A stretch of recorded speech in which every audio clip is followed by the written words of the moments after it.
Welcome to smart syllabus ವಿದ್ಯಾರ್ಥಿಗಳೇ. ನಾವು ನಿಮ್ಮ 10ನೇ ತರಗತಿ ಗಣಿತ ವಿಷಯದಿಂದ 11ನೇ ಒಂದು ಅಧ್ಯಾಯ ತ್ರಿಕೋನಮಿತಿಯ ಪ್ರಸ್ತಾವನೆ. ಸೊ ಈ ಅಧ್ಯಾಯವನ್ನು ನಾವು ತಿಳಿದುಕೊಳ್ತಾ ಇದ್ದೀವಿ. ಈಗಾಗಲೇ ಈ ಅಧ್ಯಾಯಕ್ಕೆ ಸಂಬಂಧಪಟ್ಟಂತೆ ವಿದ್ಯಾರ್ಥಿಗಳು ನಮ್ಮ ಒಂದು ಚಾನೆಲ್ ನಲ್ಲಿ ಅಭ್ಯಾಸ 11.4ರ ಎರಡನೇ ಮುಖ್ಯ ಪ್ರಶ್ನೆ ನಾವು ಕಂಪ್ಲೀಟ್ ಆಗಿ ಬಿಡಿಸ್ಕೊಂಡ್ಬಿಟ್ಟಿದೀವಿ. ಸೊ ತಾವೇನಾದ್ರೂ ವಿಡಿಯೋ ನೋಡಿಲ್ಲಪ್ಪ ಅಂತಂದ್ರೆ ಅವುಗಳ ಲಿಂಕ್ ಕೆಳಗೆ ಡಿಸ್ಕ್ರಿಪ್ಷನ್ ಇದೆ, ಅಲ್ಲಿಂದ ಹೋಗಿ ತಾವು ಚೆಕ್ ಮಾಡ್ಕೋಬಹುದು. ಇದೇ ಪ್ರಕಾರ ನಮ್ಮ ಚಾನೆಲ್ ನಲ್ಲಿ ಬಹಳಷ್ಟು ಗಣಿತ ಹಾಗೂ ವಿಜ್ಞಾನಕ್ಕೆ ಸಂಬಂಧಪಟ್ಟಂತ ವಿಡಿಯೋ ಬರ್ತಾ ಇರುತ್ತವೆ. ಅದಕ್ಕಾಗಿ ಚಾನಲ್ ಸಬ್ಸ್ಕ್ರೈಬ್ ಮಾಡ್ಕೊಳ್ಳಿ, ಬೆಲ್ ಐಕನ್ ಒತ್ತಿ, ನಿಮ್ಮ ಫ್ರೆಂಡ್ಸ್ಗೂ ಸಹ ವಿಡಿಯೋನ ಶೇರ್ ಮಾಡಿ. ಬನ್ನಿ ಇವತ್ತು ಅಭ್ಯಾಸ 11.4ರ ಮೂರನೇ ಮುಖ್ಯ ಪ್ರಶ್ನೆಯಿಂದ ಮುಂದುವರಿಯೋಣ.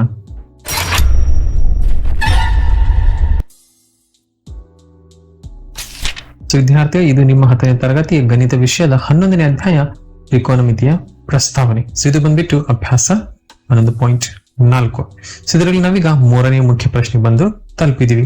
ತಮಗೆಲ್ಲ ತಿಳಿದಿರುವಂತೆ ಮೂರನೇ ಮುಖ್ಯ ಪ್ರಶ್ನೆಯಲ್ಲಿ 2 ಉಪ ಪ್ರಶ್ನೆಗಳಿವೆ. ಸೊ ಎರಡನ್ನು ಸಹ ನಾವೀಗ ಬಿಡಿಸಿಕೊಳ್ಳೋಣ. ಓಕೆ, ಮೊದಲನೇ ಪ್ರಶ್ನೆ ಏನಪ್ಪಾ? ಮೊದಲನೇ ಪ್ರಶ್ನೆ ಅಂದ್ರೆ sine square 63 degree plus sine square 27 degree ಭಾಗಾಕಾರ cos square 17 degree plus cos square 73 degree ಅಂತ ಇಲ್ಲಿ ನೀಡಲಾಗಿದೆ. ವಿದ್ಯಾರ್ಥಿಗಳ ಈ ರೀತಿ ಕೋನಗಳ ಅಳತೆಗಳನ್ನ ನಾವು ಈಗಾಗಲೇ ಹಿಂದಿನ ಒಂದು ಅಭ್ಯಾಸದಲ್ಲಿ ಬಿಡಿಸ್ಕೊಂಡ್ಬಿಟ್ಟಿದೀವಿ. ಇಂತಹ ಸಮಸ್ಯೆಗಳು ನಾವು ಬಿಡಿಸ್ಕೊಂಡ್ಬಿಟ್ಟಿದೀವಿ. ಹೌದು, ಯು ಆರ್ ಕರೆಕ್ಟ್. 11.2ರಲ್ಲಿ ಇಂತಹ ಸಮಸ್ಯೆಗಳು ನಾವು ಬಿಡಿಸ್ಕೊಂಡ್ಬಿಟ್ಟಿದೀವಿ. ಸೊ ಆ ಒಂದು ಅಭ್ಯಾಸದಲ್ಲಿ ಏನು ಐಡಿಯಾವನ್ನು ಯೂಸ್ ಮಾಡಿದೀವಲ್ಲ, ಅದೇ ಒಂದು ಟ್ರಿಕ್ ಅನ್ನು ಸಹ ಇಲ್ಲಿ ಯೂಸ್ ಮಾಡೋಣ. ಏನದು ಟ್ರಿಕ್? ಈ ರೀತಿ ಕೊಟ್ಟಾಗ ಅಂದ್ರೆ ಸೈನ್ ಸ್ಕ್ವೇರ್ 63, ಸೈನ್ ಸ್ಕ್ವೇರ್ 27 ಈ ರೀತಿ ಇಂತಹ ಒಂದು ಅನುಪಾತಗಳನ್ನು ನೀಡಿದಾಗ ನಾವಿಲ್ಲಿ ಯಾವುದೇ ಒಂದು ಅನುಪಾತಕ್ಕೆ, ಅದು ಸೈನ್ ಆಗಿರ್ಬೋದು, ಈ ಸೈನ್ ಮೊದಲನೇ ಸೈನ್ ಆಗಿರ್ಬೋದು ಅಥವಾ ಎರಡನೇ ಸೈನ್, ಯಾವುದಾದ್ರೂ ಒಂದಕ್ಕೆ ನಾವಿಲ್ಲಿ ಸೂತ್ರವನ್ನ ಅಪ್ಲೈ ಮಾಡಬೇಕು. ಅದೇ ರೀತಿ ಛೇದದಲ್ಲಿಯೂ ಸಹ ಯಾವ್ದಾದ್ರು ಒಂದಕ್ಕೆ ಸೂತ್ರವನ್ನು ಅಪ್ಲೈ ಮಾಡಬೇಕು. ಎರಡೂ ಒಂದು ಅನುಪಾತದ ಸೂತ್ರನ ಅಪ್ಲೈ ಮಾಡಿದ್ರೆ ಮತ್ತೆ ನಮ್ಮ ಆನ್ಸರ್ ಬರೋದಿಲ್ಲ. ಸೊ ಸೇಮ್ ಟ್ರಿಕ್ ಅನ್ನು ನಾವು ಅಭ್ಯಾಸ 11.2ರಲ್ಲಿ ನಾವು ಈಗಾಗಲೇ ಯೂಸ್ ಮಾಡ್ಕೊಂಡ್ಬಿಟ್ಟಿದೀವಿ. ನೆನಪಿದೆಲ್ಲ ಪೂರಕ ಕೋನಗಳು. ಸೊ ಅದನ್ನೇ ನಾವಿಲ್ಲಿ ಯೂಸ್ ಮಾಡ್ತಾ ಇದ್ದೀವಿ. ಓಕೆನಾ? ಸೊ ಬನ್ನಿ ಮೊದಲನೇ ಒಂದು ಸಮಸ್ಯೆನ ಬಿಡಿಸಿಕೊಳ್ಳೋಣ. ಸೊ ಇದು ಬಂದ್ಬಿಟ್ಟು ಸೊಲ್ಯೂಷನ್ ನಲ್ಲಿ ಮೊದಲಿಗೆ ಈ ಕೊಟ್ಟಂತ ಸಮಸ್ಯೆನ ಮತ್ತೊಮ್ಮೆ ಬರ್ಕೊಳ್ಳಿ. ಸೊ ಇದು sine square 63 degree plus sine square 27 degree upon cos square 17 degree plus cos square 73 degree equal to. Okay, ಈಗಾಗಲೇ ಇಲ್ಲಿ ಸೈನ್ ಸ್ಕ್ವೇರ್ 63 ಇದೆ, ಇಲ್ಲಿ ಸೈನ್ ಸ್ಕ್ವೇರ್ 27 ಡಿಗ್ರಿ ಅಂತ ಇದೆ. ನಾನು ಏನ್ ಮಾಡ್ತೀನಪ್ಪ ಅಂತಂದ್ರೆ ತ್ರಿಕೋನಮಿತಿಯ ಪೂರಕ ಕೋನಗಳ ಸೂತ್ರ ಇದೆಲ್ಲ ಈ ಎರಡನೇ ಒಂದು ಅನುಪಾತಕ್ಕೆ ಅಂದ್ರೆ ಎರಡನೇ ಒಂದು ಸೈನ್ ಸ್ಕ್ವೇರ್ 27 ಗೆ ಅಪ್ಲೈ ಮಾಡ್ತೀನಿ.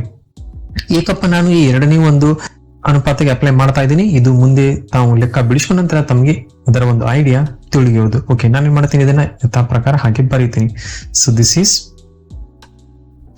Sign square 63 degree plus sine square 27 degree. So ನೆನಪಿದೆಲ್ಲ ಒಂದು ಪೂರಕ ಕೋನ ಸೈನ್ ಸ್ಕ್ವೇರ್ 27 ಇದರ ಹಿಂದೆ ಎಸ್ ನ ಹಿಂದೆ ಕೋ ಇಲ್ಲ. ಸೊ ಇದಕ್ಕೆ ನಾವು ಕೋ ಹಚ್ತೀವಿ. ಸೊ ಕೋ ಹಚ್ಚಿದಾಗ ಅವಾಗ ಏನಾಗುತ್ತೆ, ಅದು ಕೋಸೈನ್. ಕೋಸೈನ್ ಅಂದ್ರೆ ಶಾರ್ಟ್ ಫಾರ್ಮ್, ಅದು ಕಾಸ್.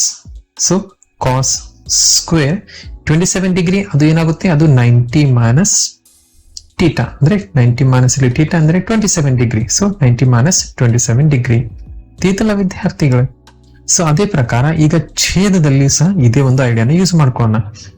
ಸೊ ಇಲ್ಲಿ 2 ಕಾಸ್ಗಳಿವೆ, ಇಲ್ಲಿ ಅಂಶದಲ್ಲಿ 2 ಸೈನ್ಗಳಿದ್ದಾಗ ನಾನು ಎರಡನೇ ಸೈನ್ಗೆ ಒಂದು ಸೂತ್ರನ ಅಪ್ಲೈ ಮಾಡಿದೆ. ಈಗ ಇಲ್ಲಿ 2 ಕಾಸ್ಗಳಿರುವಾಗ ನಾನೀಗ ಮೊದಲನೇ ಒಂದು ಕಾಸ್ಗೆ ಸೂತ್ರವನ್ನ ಅಪ್ಲೈ ಮಾಡ್ತಾ ಇದ್ದೀನಿ. ಏಕಪ್ಪ ಅಂತ ನೆಕ್ಸ್ಟ್ ಸ್ಟೆಪ್ ನಲ್ಲಿ ತಮಗೆ ಐಡಿಯಾ ಬರುವುದು. ಓಕೆ, ಈಗ ಇದು ಕಾಸ್ ಸ್ಕ್ವೇರ್ 17 ಡಿಗ್ರಿ. ಸೊ ಇದರ ಪೂರಕ ಕೋನ ಕೋ ಇದ್ದಾಗ ಇದನ್ನ ತೆಗೆದು ಹಾಕ್ಬೇಕು. ಸೊ ಕೋ ತೆಗೆದಾಗ ಜಸ್ಟ್ ಇದು ಸೈನ್ ಉಳಿಯೋದು, ಯಾಕಂದ್ರೆ ಕಾಸ್ ನ ಫುಲ್ ಫಾರ್ಮ್ ಕೋಸೈನ್. ಸೊ ಕೋ ತೆಗೆದ್ಬಿಟ್ರೆ ಜಸ್ಟ್ ಸೈನ್. ಸೊ ಇದು ಸೈನ್ ಸ್ಕ್ವೇರ್ 17 ಡಿಗ್ರಿ ಇದೆ. ಸೊ ಕಾಸ್ ನ ಒಂದು ಪೂರಕ ಕೋನ sine square 90 minus theta. So 90 minus theta ಅಂದ್ರೆ ಇಲ್ಲಿ 17 ಡಿಗ್ರಿ ಪ್ಲಸ್ ಈ ಕಾಸ್ ಸ್ಕ್ವೇರ್ 73 ಹಾಗೆ ಬರ್ಕೊಳ್ಳಿ, ಕಾಸ್ ಸ್ಕ್ವೇರ್ 73 ಡಿಗ್ರಿ. ತೀತಲ್ಲ ವಿದ್ಯಾರ್ಥಿ, ಜಸ್ಟ್ ಇದೊಂದು ಬೆಲೆ, ನೆಕ್ಸ್ಟ್ ಇದೊಂದು ಬೆಲೆ ಮಾತ್ರ ಈಗ ಚೇಂಜ್ ಆಗಿ ಬಂದಿದೆ. So that's equal to sine square 63 ಹಾಗೆ ಬರ್ಕೊಳ್ಳಿ ಪ್ಲಸ್ ಕಾಸ್ ಸ್ಕ್ವೇರ್ 90 minus 27 ಇದು 63 degree upon sine square 90 minus 17 ಎಷ್ಟಾಗುತ್ತೆ ನೋಡಿ, ಇದು 73 ಡಿಗ್ರಿ ಪ್ಲಸ್ ಕಾಸ್ ಸ್ಕ್ವೇರ್ 73, ಇದನ್ನ ಹಾಗೆ ಬರ್ಕೊಳ್ಳಿ. ತೀತಲ ವಿದ್ಯಾರ್ಥಿ ಸ್ಟೆಪ್. ಸೊ ನಾವ್ ಏನೇನು ದೊಡ್ಡ ಮಹಾ ಒಂದು ಏನ್ ಚೇಂಜ್ ಮಾಡಿಲ್ಲ, ಜಸ್ಟ್ ಒಂದು ಪೂರಕ ಕೋನದ ಐಡಿಯಾವನ್ನು ಇಲ್ಲಿ ಯೂಸ್ ಮಾಡ್ಕೊಂಡ್ ಬಿಟ್ಟಿದೀವಿ. ಏಕಪ್ಪ ಇಲ್ಲಿ ಎರಡನೇ ಒಂದು ಅನುಪಾತಕ್ಕೆ ಅಪ್ಲೈ ಮಾಡಿದೀವಿ, ಏಕಪ್ಪ ಇಲ್ಲಿ ಮೊದಲನೇ ಒಂದು ಈ ಅನುಪಾತಕ್ಕೆ ಅಪ್ಲೈ ಮಾಡಿದಪ್ಪ ಅಂದ್ರೆ ಸ್ವಲ್ಪ ಇಲ್ಲಿ ಗಮನಿಸಿ ನೋಡಿ, ಇದನ್ನ ಎಲ್ಲೋ ನೋಡಿದ ಹಾಗಿದೆ. Sine square 63 plus cos square 63 ಕೋನಗಳು ಸಮನಾಗಿವೆ. ಸೊ ನಾವೇನ್ ಮಾಡಿದ್ರೆ ಟೀಟಾ ಅಂತ ಓದೋಣ ಈಗ. ಸೊ ನೋಡಿ sine square theta plus cos square theta. So ಇಲ್ಲೂ ಕೇಳ್ದ ಹಾಗಿದೆಯಲ್ಲ. ವೆರಿ ಗುಡ್ ವಿದ್ಯಾರ್ಥಿಗಳೇ, ಇದು ನಮ್ಮ ಮೊದಲನೇ ಒಂದು ನಿತ್ಯ ಸಮೀಕರಣ. ಸೊ ಈ ತ್ರಿಕೋನಮಿತಿಯ ನಿತ್ಯ ಸಮೀಕರಣದಲ್ಲಿ ಈ ಒಂದು ಅಭ್ಯಾಸ 11.4 ಮುಂಚೆ ನಾವು ಬಹಳಷ್ಟು ತಿಳ್ಕೊಂಡ್ಬಿಟ್ಟಿದೀವಿ. ಅದೇ ಸೂತ್ರ ಇದು. ಸೊ ಏನಿದು ಸೂತ್ರ? Sine square theta plus cos square theta equal to 1. So ಎರಡು ಟೀಟಾಗಳು ಸೇಮ್ ಆಗಿರ್ಬೇಕು. ಸೊ ಇಲ್ಲಿ ಸೇಮ್ ಆಗಿವೆ. ಸೊ ಇದರ ಅರ್ಥ sine square theta plus cos square theta ಅಂದ್ರೆ ಇದು 1 ಭಾಗಾಕಾರ. ಇಲ್ಲಿ ನೋಡಿ 73 ಸೇಮ್ ಕೋನ ಇದೆ. ಸೊ ಇದು ಸಹ sine square theta plus cos square theta ತರಾನೇ ಆಯ್ತು. ಸೊ ಇದರ ಬೆಲೆ ಸಹ 1. ಸೊ ಈಗ ತಿಳಿತಲ್ಲ. ಸೊ ಇಲ್ಲಿ ನಾನೇನಾದ್ರೂ ಎರಡನೇ ಇದನ್ನ ಚೇಂಜ್ ಮಾಡಿದರೆ, ಅಂದ್ರೆ ಈ ಒಂದು ಎರಡನೇ ಅನುಪಾತನ ಚೇಂಜ್ ಮಾಡಿದ್ರೆ ನಮ್ಮ ಸೂತ್ರ cos square 17 plus sine square 17 ಅಂತ ಬರ್ತಾ ಇತ್ತು. ಅವಾಗ್ಲೂ ಸಹ ಸರಿನೇ, ಆದ್ರೆ ತಮಗೆ ತಿಳ್ಕೊಳ್ಳಿಕ್ಕೆ ಸ್ವಲ್ಪ ಕನ್ಫ್ಯೂಷನ್ ಆಗುವಂತ ಚಾನ್ಸಸ್ ಇತ್ತು. ಸೊ ಇಲ್ಲಿ ಮೊದಲನೇ ಅನುಪಾತ ಚೇಂಜ್ ಮಾಡ್ಕೊಳ್ಳಿ ಅಥವಾ ಎರಡನೇ ಅನುಪಾತನ ತಾವು ಯಾವ್ದಾದ್ರು ಒಂದನ್ನ ಚೇಂಜ್ ಮಾಡ್ಕೊಂಡ್ರೆ ಕೊನೆಗೆ ಬರೋ ಉತ್ತರ ಇದೆ. ಸೊ ಈಕ್ವಲ್ ಟು 1/1 ಅಂದ್ರೆ ಎಷ್ಟು?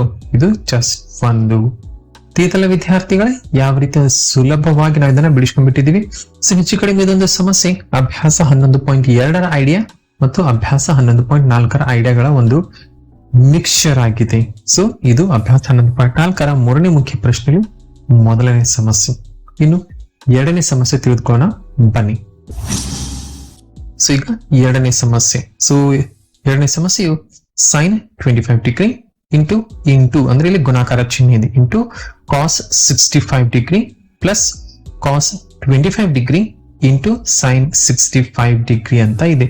ಸೊ ಮತ್ತೆ 25, 65 ಸೊ ಈ ರೀತಿ ಕೋನಗಳಿವೆ. ಸೊ ಮತ್ತೆ ನಾವು ಇವುಗಳ ಒಂದು ಪೂರಕ ಕೋನಗಳ ಐಡಿಯಾ ಇಲ್ಲಿ ಯೂಸ್ ಮಾಡಬೇಕು. ಹಾಗೂ ಒಂದು ತ್ರಿಕೋನಮಿತಿಯ ಪ್ರಸ್ತಾವನೆಯ ಅಭ್ಯಾಸ 11.4 ಮುಂಚೆ ಇರುವಂತ ಆ ಮೂರು ಐಡೆಂಟಿಟಿಗಳಲ್ಲಿ, ಮೂರು ನಿತ್ಯ ಸಮೀಕರಣಗಳಲ್ಲಿ ಯಾವ್ದಾದ್ರು ಒಂದು ಸಮೀಕರಣ ಬರೋ ಹಾಗೆ ನಾವು ಸ್ಟೆಪ್ಸ್ ನ ಬರ್ಕೋಬೇಕು. ಸೊ ತಾಳಿ ನೋಡಬಹುದು ಸೈನ್ ಮತ್ತು ಕಾಸ್ ಇದೆ. ಸೊ ಈ ಕಾಸ್ ಅನ್ನ ನಾವು ಸೈನ್ ಮಾಡಿದ್ರೆ ಇದು ಸೈನ್ ಸ್ಕ್ವೇರ್ ಆಗುವುದು.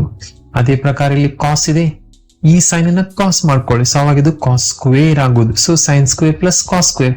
ಮತ್ತೆ ಹಿಂದಿನ ಸಮಸ್ಯೆ ಪ್ರಕಾರ ಅದು 1 ಅಂತ ಉತ್ತರ ಬರುವುದು. ತೀತಲ್ಲಿ ಇದೊಂದು ಕಾಮನ್ ಐಡಿಯಾ, ಜಸ್ಟ್ ಅದನ್ನ ಸಾಲ್ವ್ ಮಾಡ್ಕೊಳ್ಳೋಣ ಬನ್ನಿ. ಸೊ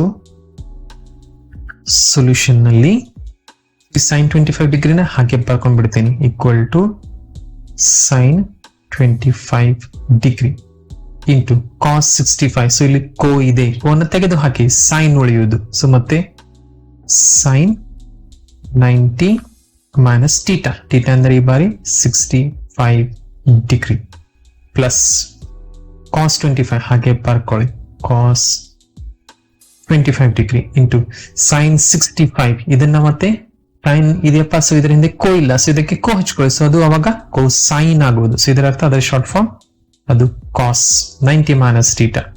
90 ಮೈನಸ್ ಟೀಟಾ ಇಲ್ಲಿ 65 degree.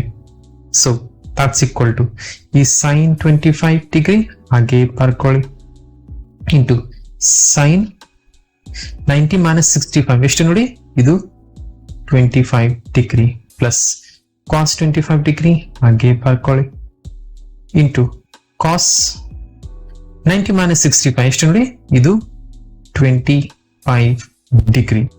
So equal to sine 25 into sine 25 ಅಂದರೆ ವಿದ್ಯಾರ್ಥಿಗಳೇ ಇದು ಸೈನ್ ಸ್ಕ್ವೇರ್ 25 ಡಿಗ್ರಿ.